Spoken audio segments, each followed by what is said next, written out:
بسم اللہ الرحمن الرحیم۔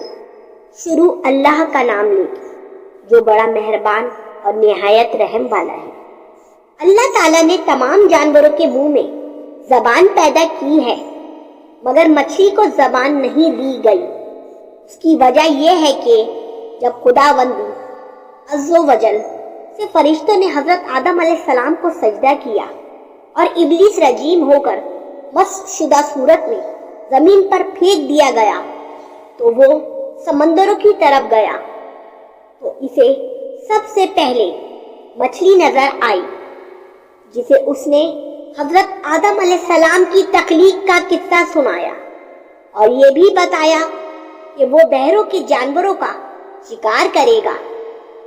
تو مچھلی نے تمام دریائی جانوروں تک حضرت آدم علیہ السلام کی کہانی کہہ سنائی۔ اسی وجہ سے اللہ تعالیٰ نے مچھلی کو زبان سے محروم کر دیا۔ اگر آپ کو ویڈیو اچھی لگے تو پلیز کامنٹ، شیئر، لائک کریں اور چینل کو سبسکرائب کریں تاکہ ہر آنے والی ویڈیو آپ تک پہنچ جائے۔ شکریہ۔